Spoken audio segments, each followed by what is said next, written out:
నమస్కారం.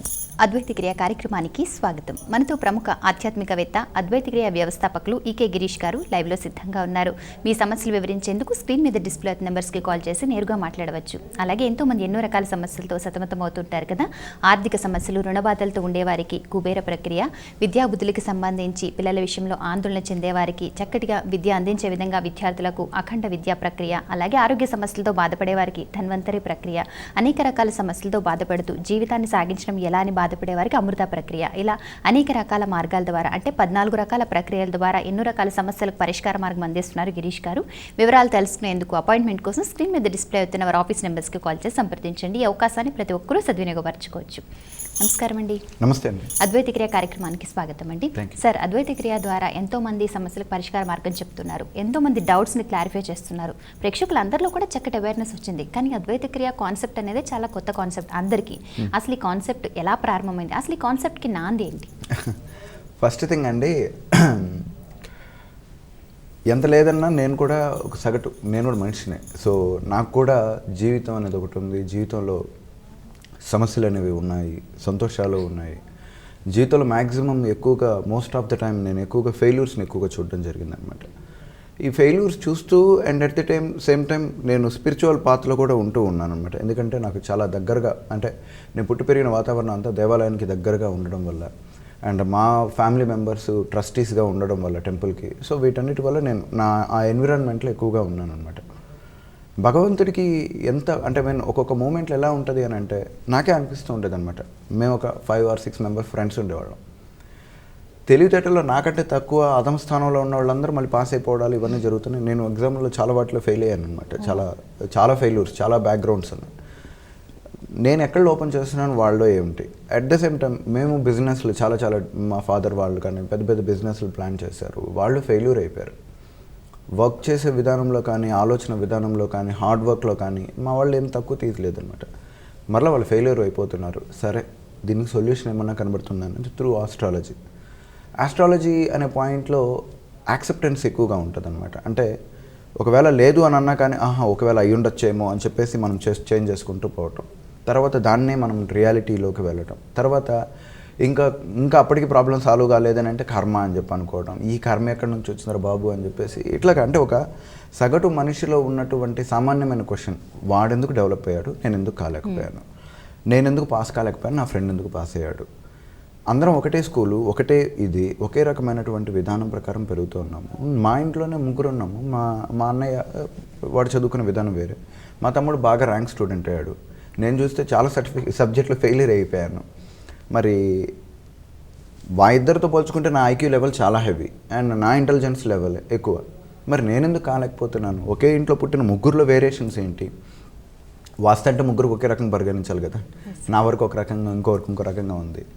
అండ్ ఒక్కొక్కరి యొక్క డైమెన్షన్ విధానం వేరే, ఒక్కొక్కరి యొక్క ప్రవర్తన విధానం, ఇవన్నీ నన్ను క్వశ్చన్ మార్క్గా నన్ను పీడిస్తూ ఉండేవన్నమాట. ఏం జరుగుతూ ఉంది? జస్ట్ లైక్ మనం అందరూ క్వశ్చన్ మార్క్ వేస్తూ ఉంటారు. బిల్ గేట్స్ ఏం పూజ చేశాడు? లక్ష్మీ పూజ. అంత కోటేశ్వరుడు అయ్యాడు. నేను 24 గంటలు కనక తరస్తుని చదవడానికి కూడా సిద్ధమే, డబ్బు రావాలి అని అంటే. మరి నాకెందుకు రావట్లేదు? లలితా సహస్రనామం, కనీసం అసలు లలితా సహస్రనామం అనే వర్డ్ని కూడా పాశ్చాత్యులు వినటం లేదే, వారు కోటేశ్వరులు అయిపోయారే. నేను అట్లీస్ట్ 1116 వితిన్ 10 daysలో చదివినటువంటి ఇది ఉంది నాకు. అంత టైం స్పెండ్ చేయగలిగాను. మరి నాకెందుకు అమ్మవారు చూపించట్లేదు? ఓకే, ఇంకో క్వశ్చన్. క్రిస్టియన్స్ ఉన్నారు, ఇస్లాం వాళ్ళు ఉన్నారు, జొరాస్ట్రియన్స్ ఉన్నారు, మతాలు దగ్గర 14-15 మతాలు ఉన్నాయి. ఈ మతాలన్నింటిలో ఉన్న వాళ్ళందరూ బాగానే ఉన్నారు. పర్టికులర్ హిందుత్వంలో ఉన్న వాళ్ళు కూడా బాగానే ఉన్నారు. కొంతమంది కనీసం పూజ చేయరు, దేవుడిని 24 గంటలు తిప్పుతూ ఉంటారు. వాళ్ళ జీవితాలు బాగున్నాయి, మన జీవితాలు బాగుండటం లేదు. ఇవన్నీ వెనకాల ఏదో ఉంది. ఎందుకు భగవంతుడు మనల్ని మాత్రమే ప్రత్యేకంగా తక్కువ చేస్తున్నాడా? ఇది నాలో కాదండి, 100 మందిలో ఉన్న క్వశ్చన్. మనం ప్రతిరోజు మన లోపల ఉన్న క్వశ్చన్. దీనికి అర్థం కావాలనే ఒక ఉద్దేశంతో ఎందుకు ఇంత వేరియేషన్? ఇప్పుడు ఫర్ ఎగ్జాంపుల్ బ్రహ్మే మన నుదుటి రాత రాశాడు అని అనుకుందాం. బ్రహ్మ నుదుటి రాత రాసేసిన తర్వాత ఇంక పూజ ఎందుకు, పునస్కారాలు ఎందుకు? ఇంట్లో కూర్చొని హ్యాపీగా పట్టుకుని నిద్రపోతుంటే సరిపోతుంది కదా, అంతా ఫుడ్ ఆయన చూసుకుంటాడు కదా. బట్ నువ్వు పని చేయాలి అని చెప్పేసి అంటారు. అండ్ గ్రహాలు ఒకటి ఉన్నాయని అంటారు. బ్రహ్మే రాసినప్పుడు గ్రహాలు ఇంకేంటి, మళ్ళీ వాటి ఇష్ట ప్రకారం ఊరిని చూడడం ఏంటి, ఏడో ఇంట్లో చూడటం ఏంటి? ఇవన్నీ ఒక సామాన్య మానవుడిలాగా నాకు కూడా చాలా భయంకరమైన బాధ అండి. క్వశ్చన్స్తో కూడుకున్నటువంటి జీవితం, కన్ఫ్యూజన్స్తో కూడుకున్నటువంటి జీవితం. ఇదంతా కాదు, ఏదో ఒక బియాండ్ ఎనర్జీ ఒకటి ఉంది. ఒక్కొక్క మూమెంట్లో అనిపిస్తూ ఉంటుంది అనమాట, దేవుడు ఉన్నాడా లేడా అనేటువంటి ఫీలింగ్ కూడా మన లోపల జనరేట్ అవుతూ ఉంటుంది. ఎందుకంటే జనరల్గా మనిషికి ఎప్పుడు దేవుడు ఉన్నాడు, దేవుడు లేడు అనే ఫీలింగ్ కలుగుతుంది. అంటే ఆడు కోరుకున్నప్పుడు అంతా ఆడి కోరికలు అన్నీ నెరవేరిపోతే దేవుడు ఉన్నాడు, ఆడి కోరిక నెరవేరలేదంటే 2 క్షణం నుంచి దేవుడు లేడు అనే ఫీలింగ్ అనేది జనరేట్ చేసుకుంటుంటాం. ఇటువంటి ఫీలింగ్, ఇటువంటి కాన్ఫ్లిక్ట్స్ అన్నీ ఏంటంటే నా మైండ్ని ఆల్మోస్ట్ ఇది చేస్తూ ఉండేవి. నేనేం కాదు, ఇది ప్రతి 10 మందిలో 9 మంది పడే బాధ అనమాట. సో నేను అర్థం చేసుకున్న తర్వాత ఇది ఏదో ఒక ఆన్సర్ కావాలి, దీని వెనకాల ఏదో ఉంది, దీని సత్యాన్ని తెలుసుకుందామనే ఒక ఉద్దేశంతో ఐ డిడ్ సెవరల్ ప్రాక్టీస్. అంటే ఏవేవైతే మన హిందూ మతానికి సంబంధించిన మెథడ్స్ ఉన్నాయో, అర్చన, హోమము, మంత్ర జపము, తర్వాత ధ్యాన పద్ధతి, ఇట్లాంటివన్నిటిని ప్రాక్టీస్ చేసిన తర్వాత I got a very good clarity that మనం ఏం కోరుకుంటామో అదే అవుతుంది. దట్ ఈస్ కాల్డ్ యద్భావన తద్భవతి. ఆ సిద్ధాంతం ద్వారా దీని బయటికి రావడం జరిగిందండి. దానికి సంబంధించి మరింత కృషి చేసి అందరికీ ఈ అంటే ఒక మన ఆలోచన విధానమే మనల్ని నడిపిస్తున్నాయి. ఇదే మన పూర్వీకులు చెప్పింది. చాలా కుండ బద్దలు కొట్టినట్టు ప్రతి ఒక్క దాంట్లో ప్రామాణికంగా ఉన్నాయి. ఈ విషయాలు నాకు బాగా బోధపడిన తర్వాత ఆ సబ్జెక్ట్ మీదే వెతుక్కుంటూ వెళ్ళాను. నేను ఫెయిల్యూర్ అవ్వడానికి గల కారణం ఏంటి, దానికి ముందు నేను ఆలోచన చేస్తున్నాను. అంటే కొంచెం మెమరీ పవర్ బాగానే ఉంది కాబట్టి నాకు, సో అది నాకు బాగా ఉపయోగపడింది అనమాట. అంటే ఎక్కువగా ప్రాక్టీస్ చేసి ఇది ఎందుకు జరిగింది, ఈ కాజ్ ఎందుకు జరిగింది, ఈ కాజ్ జరగడానికి గల కారణం, the law of cause and effect అనే ఒక కాన్సెప్ట్ ఉంటుంది. ఎందుకు జరిగింది, జరగడానికి గల పరిస్థితులు ఏంటి, కారణాలు ఏంటి, ఎవరు ఏం చేయబడింది, ఈ కంపాటబిలిటీ ఏంటి, ఈ వరల్డ్ అంటే ఏంటి, రీసెర్చ్ స్టార్ట్ చేశాను. తర్వాత ఒకటి సగటు మనిషిలో ఉన్నటువంటి ప్రతి క్వశ్చన్, నా లోపల ఉన్న క్వశ్చన్, నాకు వచ్చిన ఆన్సరు, బయట ఉన్న ఆన్సరు 2 టాలీ అవ్వడం మొదలెట్టాయి. తర్వాత నేను మొత్తం ఈ ఆన్సర్స్ అన్ని తెలుసుకున్న తర్వాత I went to the Vedas, అంటే లైక్ ఉపనిషత్తుల మీదకి వెళ్ళాను. నాకు ఏవైతే నాలెడ్జ్, నేను లోపల ఏదైతే అనుకున్నానో ఉపనిషత్తులో కూడా ఉన్నాయన్నమాట. సో అప్పుడు నాకు క్లారిటీ లభించింది. ఎస్, నాకు ఒక డివైన్ పాత్ లభించింది. నేను ఏదైతే మాట్లాడుతున్నానో, ఏదైతే చెప్తున్నానో ఇది అక్షర సత్యమైంది. దీనికి మించిన సబ్జెక్ట్ ఇంకోటి లేదు భూమి మీద. దీనికి మించిన ఇంకేదైనా సబ్జెక్ట్ ఉంది అని అంటే నేను 2వ రోజు క్లాస్ ఆపేద్దామని చెప్పేసి అనుకుంటాను అనమాట. ఎందుకంటే ఛాన్స్ లేదు అది. సో ఓవరాల్గా ఇదే అనమాట. అంటే వీటన్నిటిని ఇంకా సింప్లిఫికేషన్గా మనిషి అభ్యుదయానికి చెందే విధంగా ఎలా చేయొచ్చు, ఏ విధంగా చేయొచ్చు అన్నది నా మీద నేను ఎక్కువగా ప్రయోగాలు చేసుకొని, తర్వాత నా స్టూడెంట్స్ ఉన్నారనమాట. అప్పటి నుంచి అంటే దగ్గర 6 years నుంచి నేను ఈ ప్లాట్ఫామ్ రన్ చేసుకుంటూ వస్తున్నాను. సో నా స్టూడెంట్స్ అందరితోనూ కొంతమందికి ఈ యొక్క ప్రక్రియలు కావచ్చు, మంత్రాలు కావచ్చు, ఇట్లాంటివన్నీ చెప్పుకుంటూ రావడం, వీటిల్లో మోడర్నైజ్డ్గా తీసుకురావడం. ఎందుకంటే ఈరోజు పీపుల్ చాలా కన్ఫ్యూజన్లో ఉన్నారనమాట. అంటే ఒక మెథడ్, ఇంకో మెథడ్ ఇట్లా అలా కాకుండా మేము క్లారిటీగా తీసుకుంటూ వచ్చామన్నమాట వాళ్ళకి. అండ్ మోడర్నైజ్డ్, ఇప్పుడు ఉన్నటువంటి ట్రెడిషనల్గా సిస్టమాటిక్గా ఏదైనా ఫాలో కావాలంటే ఇట్స్ ఇంపాసిబుల్.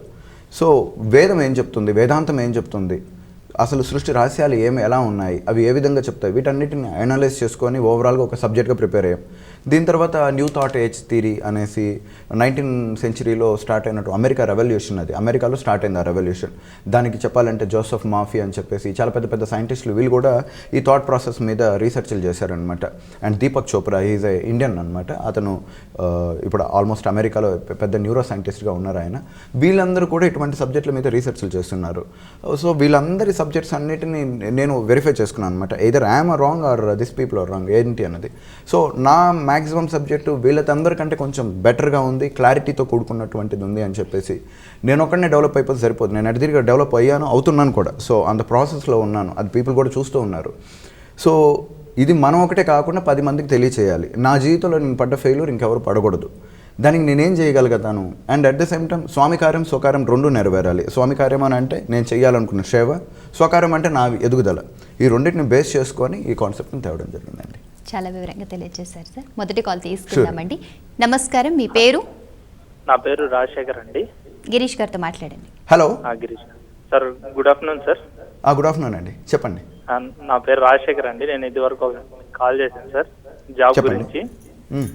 నేను మీరు అలా అనుకోవడం మంచిగా అనుకోవడం వల్ల ఇంటర్వ్యూ అయితే ఎల్లుండి ఉంది సార్.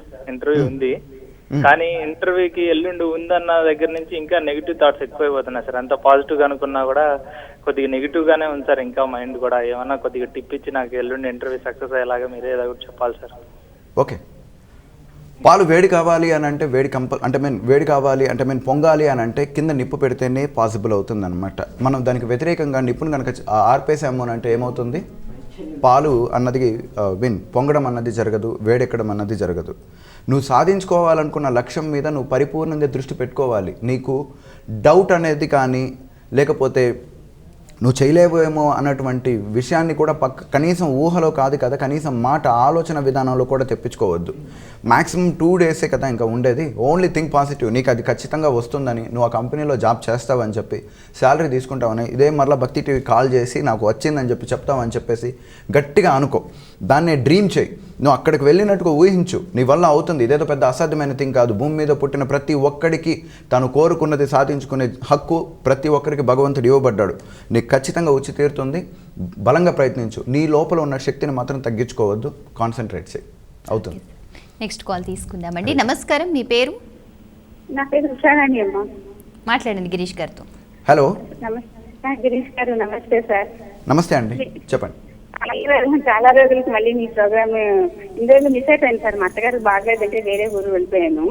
అయితే ఆవిడకి 20 రోజులు సర్వీస్ ఆవిడ చనిపోయారు సార్. ఆవిడ అయితే చనిపోయినప్పుడు నేనే ఉన్నాను సార్ దగ్గరలో.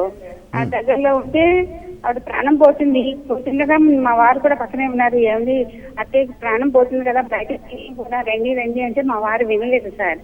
వినకుండా అన్నారు, లేదు ఆవిడ కట్టుకుని ఇల్లు కదా, ఆవిడ కోరిక ఇంట్లోనే పోవాలి కదా, కాబట్టి మంచం మీద పోని ప్రాణం వరకు నా మాట లెక్క చేయలేదు సార్. ఆఖరికి ఆవిడ మంచం మీద ప్రాణం పోయారు సార్. తర్వాత ఒక 2 minutes బయటకు తీసుకెళ్ళిపోయాము. అయితే మంచం మీద ప్రాణం పోకూడదని అంటారు కదా, ఇది ఏంటి సార్? దీని గురించి నాకు కన్ఫ్యూజన్ గా ఉంది.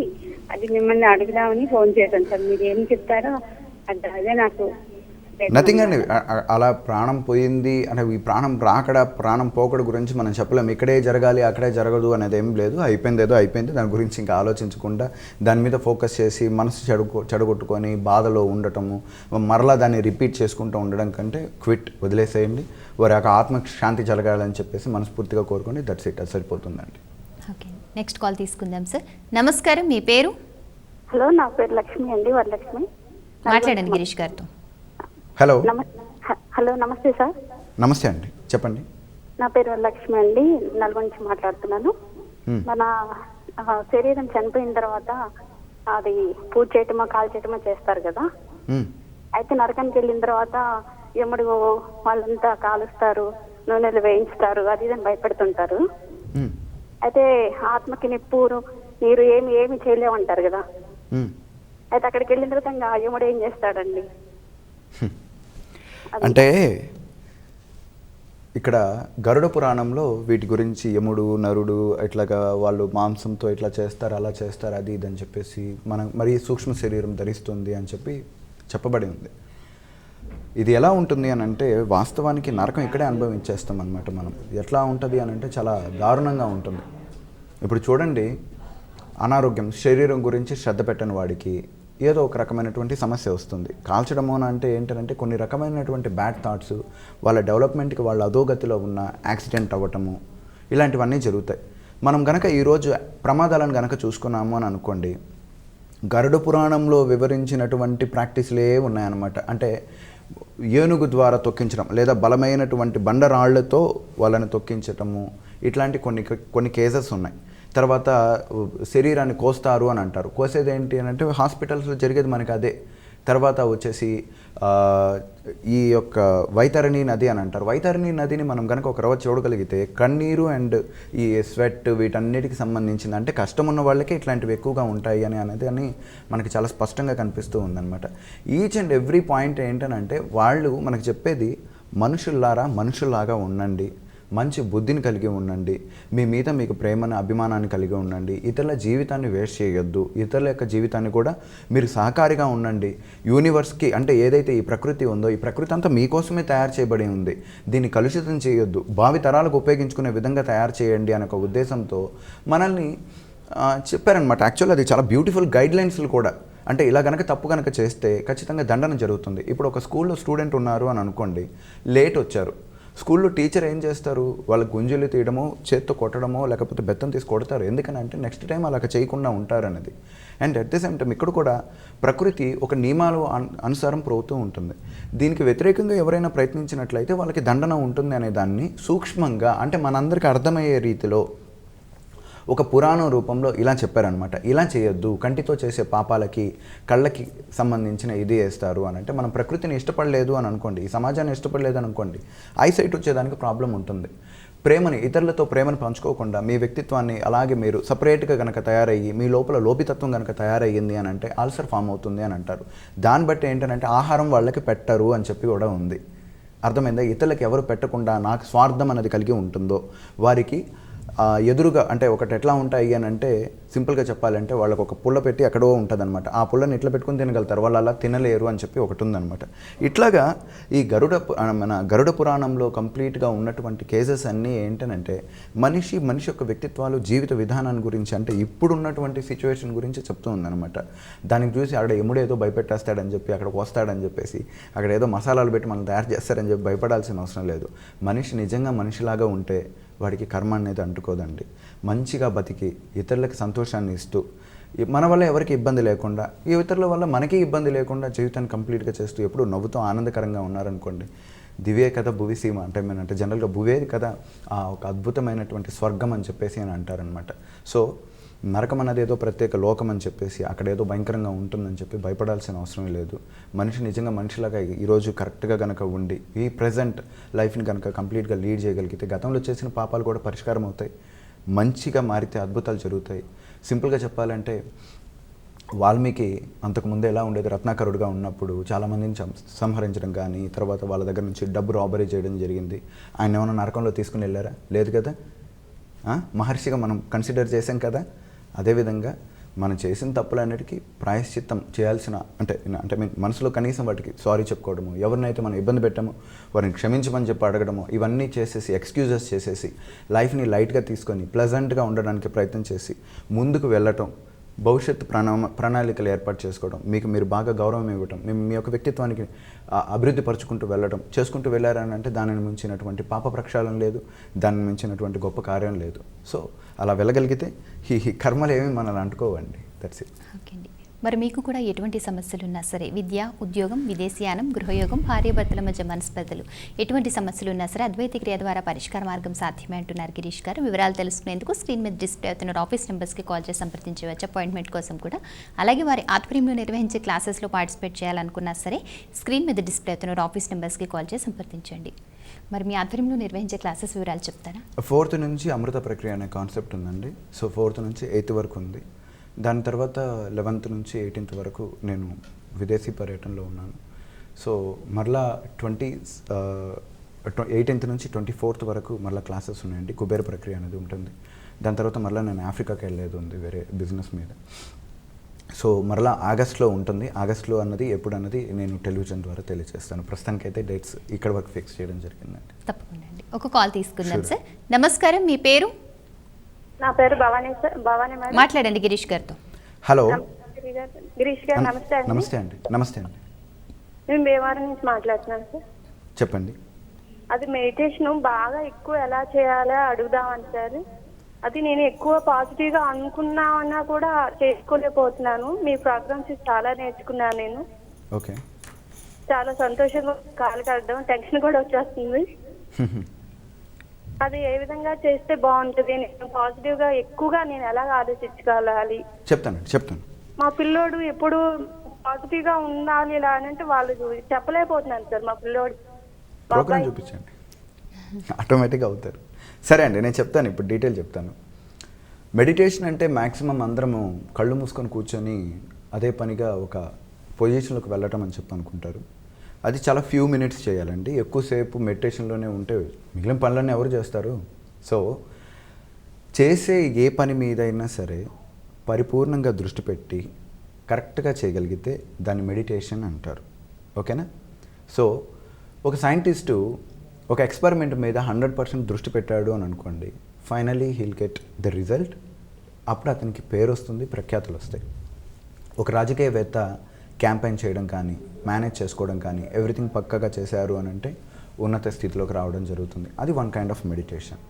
ఒక స్పోర్ట్స్ మ్యాన్ పర్ఫెక్ట్గా బంతి మీదే దృష్టి పెట్టుకొని క్రికెట్ ఆడుతూ ఉన్నాడు అని అనుకోండి, అతను లెజెండ్ అవుతాడు అనమాట. మనం చేస్తున్న పని మీద 100 కాకపోయినా కనీసం కొంత పర్సంటేజ్, అంటే మనం ఇప్పుడు పెడుతున్నటువంటి శ్రద్ధ కంటే ఇంకొంచెం కనుక ఎక్కువగా పెడితే we'll called as professionals. Professionalism నుంచి ఇంకొంచెం ఎక్కువ కాన్సన్ట్రేట్ చేస్తే ఎక్స్పర్ట్ అవుతారు. ఎక్స్పర్ట్ నుంచి ఇంకా బాగా కాన్సన్ట్రేట్ చేస్తే లెజెండరీ వస్తుంది. ఆ లెజెండరీని యోగత్వము అని అంటారు. దాన్ని మెడిటేషన్ అని అంటారు. మీరు దాంట్లోకి 100% ఇన్వాల్వ్ అవ్వగలిగితే దాని మించిన మెడిటేషన్ అంటే ఏదీ లేదు. ఇల్లు చిమ్ముతున్నామా, నీట్గా 100% ఇల్లు మీదే కాన్సన్ట్రేట్ చేసామనుకోండి, ఏది ఆలోచించకుండా, అదొక ధ్యానం. ఓకే, వంట వండుతున్నామా, పరిపూర్ణంగా వంట మీద కాన్సన్ట్రేట్ చేసామని అనుకోండి, అది 100% ఇది. బైక్ దోలుతున్నామా, ఓన్లీ మనకు గమ్యం మీదే ఆలోచన చేసుకున్నామంటే నేరుగా ఇంటికి చేరుతాం, ఎటువంటి యాక్సిడెంట్లు అవ్వవు. సో దేని మీద చేస్తూ ఉంటే దాని మీద పరిపూర్ణమైనటువంటి ఏకాగ్రతను కలిగి ఉన్నాము అని అంటే అదే మెడిటేషన్. మెడిటేషన్ అంటే ప్రత్యేకంగా కూర్చొని చేయడం కాదండి. ఫ్యూ మినిట్స్ చాలు. గంగిగో పాలు గరిటెడైనా చాలు, కడుడైనా నేమి కర్మ పాలు అన్నట్టుగా ఫ్యూ మినిట్స్ మెడిటేషన్ చేసి మానసిక శక్తిని అన్నింటినీ ప్రోద్బలం చేసుకొని తర్వాత మన వ్యక్తిగత విషయాల మీద కాన్సన్ట్రేట్ చేసుకుంటూ గతం వదిలేసేయండి, గతం గురించి ఆలోచించొద్దు. భవిష్యత్తు వర్తమానం మీదే బతుకుతూ వెళ్ళాము అని అంటే దానికి మించినటువంటి గొప్పతనం, గొప్ప జీవితం ఇంకోటి ఏర్పడుతుంది. ఒక కాల్ తీసుకుందాం సార్. నమస్కారం, మీ పేరు? నిహారిక అండి. గట్టిగా స్పష్టంగా మాట్లాడండి, సమస్య ఏంటో గిరీష్ గారికి చెప్పండి. హలో హలో, నా పేరు నిహారిక అండి. యా చెప్పండి నిహారిక. హలో, నా పేరు నిహారిక అండి. చెప్పండి, వింటున్నా. ఏం లేదండి, ఎగ్జామ్స్ రాశాను, అది పాస్ అవుతానని కాన్ఫిడెన్స్ గా ఉన్నా ఫెయిల్ అయ్యాను. రెండోది, నేను బయటికి వెళ్ళే వరకు నేను హెల్ప్ చేద్దామని ప్రయత్నం చేస్తాను, హెల్ప్ చేయలేక వెనక్కి వస్తాను, ఏదో తప్పు చేసినట్టు మాట్లాడేస్తారు, ఏదో ఒకటి అనిపించుకుంటూనే ఉంటాను. అది ఎందుకు అవుతుందో తెలియదు. ఓకే, నాకు అర్థమైంది, నేను చెప్తాను. డౌట్ సబ్జెక్ట్ మీద కాదు, మీ మీద మిమ్మల్ని తక్కువ చేసుకుంటూ మీ మీద డౌట్ కనుక ఉంది అని అన్నట్లయితే డెఫినెట్లీ ఇలాగే ఏర్పడుతూ ఉంటుందన్నమాట. ఫర్గట్ అబౌట్ ఇప్పుడు జరిగింది ఏదో జరిగిపోయింది, దాని గురించి ఆలోచించకుండా ఇక నుంచి అయినా సరే మీ లోపల ఉన్నటువంటి వ్యక్తిత్వాన్ని ఇష్టపడడానికి మీరు మంచి గొప్ప స్థితి కలిగిన వారు అని చెప్పి అనుకుంటూ ఉన్నత స్థితి వైపు నేను ప్రయాణం చేయాలని చెప్పి కమిట్మెంట్ తీసుకొని దాని వైపే ఉండండి. Expect only pricings. మీరు తిట్లను ఎక్స్పెక్ట్ చేస్తున్నారు, అందుకే తిట్లు వస్తాయి. మనం ఏదైతే ఎక్స్పెక్ట్ చేస్తుంటామో అదే వచ్చేస్తాయి. వాళ్ళు ఏమైనా తిడతారు, ఏమంటే డెఫినెట్లీ తిడతారు. వాళ్ళు ఎవరైనా సరే పొగడతలు కావాలి, నన్ను అందరూ గౌరవించాలి, నన్ను అందరూ గుర్తించాలి అన్నటువంటి వాటి వైపు చూడడానికి ప్రయత్నించండి, ఖచ్చితంగా అదే లభిస్తుంది మీకు. That's it. ఓకే అండి, నెక్స్ట్ కాల్ తీసుకుందాం సార్. నమస్కారం, మీ పేరు? హలో, కాల్ డిస్కనెక్ట్ అయినట్టుందండి. మరి క్లాసెస్ గురించి తెలియజేశారు కదా, కానీ మరి మీరు అన్నారు ఓల్డ్ స్టూడెంట్స్ కూడా వచ్చే ఛాన్స్ ఉంటుంది కనుక ముందు నుంచే వివరాలు నమోదు చేసుకోవాల్సి ఉంటుందని. మరి ఇప్పుడు స్టార్ట్ చేశారా? ఇప్పుడు కూడా వివరాలు నమోదు చేసుకునే ఛాన్స్? డెఫినెట్లీ అండి, ప్రతి ఒక్కరికి ఎందుకంటే అంటే వ్యక్తిగతంగా అంటే నాకు కొన్ని బిజినెస్ ఇవన్నీ ఉన్నాయి. సో దీనివల్ల ఏంటంటే నేను ఇప్పుడు బయట కంట్రీస్ మీద ఎక్కువగా కాన్సన్ట్రేట్ చేస్తున్నాము. కాబట్టి ఏంటంటే నా కాన్సెప్ట్ ఇప్పుడు లభించడం చాలా కష్టం అవుతుంది. ఇప్పుడైనా కొంచెం ఈజీగా ఉందేమో, కానీ మేబీ భవిష్యత్తులో నేను ఒక 2 monthsకి ఒక కాన్సెప్ట్ కూడా చేయొచ్చు. అటువంటి పరిస్థితులు కనబడుతున్నాయి నాకు. So as soon as possible ఎవరైనా సరే రావాలి అనుకుంటే ముందుగా అపాయింట్మెంట్ తీసుకోవాలండి. ఎందుకనంటే నా ఓల్డ్ స్టూడెంట్స్ వస్తారు, సో వాళ్ళకి చాలా ప్రియారిటీ, అంటే రాను ఇంకా పెరుగుతూ ఉంటారు, వాళ్ళ యొక్క సంఖ్య పెరుగుతూ ఉంటుంది, కొత్త వాళ్ళు రావచ్చు. సో కాబట్టి ఏంటంటే ముందుగా అపాయింట్మెంట్ తీసుకున్న వాళ్ళకి ఆల్మోస్ట్ మేము అవకాశం ఎక్కువ ఉంటుంది. ఆ రోజుకి అప్పటికప్పుడే నిర్ణయాలు తీసుకొని వస్తే మాత్రం మేము ప్రొవైడ్ చేయలేము, ఇట్స్ ఇంపాసిబుల్ రైట్ నౌ. ఇంతకుముందు అయితే అవకాశం ఉండేది, ఇప్పుడైతే అవకాశం లేదు. సో రాబోయే కాలంలో ఇంకా తగ్గుతూ వస్తుందన్నమాట, అంటే క్లాసెస్ కానీ ఇలాంటివన్నీ. బట్ నేను వేరే ఆల్టర్నేట్ పాయింట్ల వల్ల చూస్తూ ఉన్నాను, ఇంకా వీళ్ళందరికీ ఇంకా ఎక్కువగా చెప్దామనేసి ఇప్పటికంటే. బట్ యాజ్ ఆఫ్ నవ్ ఏంటంటే రేపు జూలైలో అమృత ప్రక్రియ 4th నుంచి 8th వరకు ఉందండి. కుబేర ప్రక్రియ 18th నుంచి 22nd వరకు ఉంది. సో ముందుగా కావాలనుకున్న వాళ్ళు బుక్ చేసుకోవాలండి. ఓకే అండి, మరి విన్నారు కదా, అమృత ప్రక్రియ, కుబేర ప్రక్రియకి సంబంధించి వివరాలు తెలియజేస్తారు కదా. వివరాలని నమోదు చేసుకునేందుకు స్క్రీన్ మీద డిస్ప్లే అవుతున్న ఆఫీస్ నెంబర్స్కి కాల్ చేసి సంప్రదించండి. అలాగే గిరీష్ గారిని నేరుగా కలవాలి, సమస్యలు వివరించాలనుకున్నా సరే స్క్రీన్ మీద డిస్ప్లే అవుతున్న ఆఫీస్ నెంబర్స్కి కాల్ చేసి అపాయింట్మెంట్ తీసుకోండి. గిరీష్ గారు, మరి రోజు కార్యక్రమంలో ఎంతోమంది కాలర్స్తో మాట్లాడారు. అలాగే అద్వైత క్రియ అనే కాన్సెప్ట్ మరి ఎలా ప్రారంభమైంది, నాంది ఏంటి, అలాగే ప్రతి ఒక్కరూ జీవితంలో అనుకున్నది సాధించాలంటే ఏ విధంగా ఆలోచన విధానం ఉండాలనే విషయాన్ని చాలా వివరంగా చెప్పారండి. చాలా సంతోషం, ధన్యవాదాలు. నమస్కారం. ఇది నాటి అద్వైత క్రియ కార్యక్రమం. మరొక కార్యక్రమంలో మళ్ళీ కలుద్దాం. అంతవరకు సెలవు, నమస్కారం.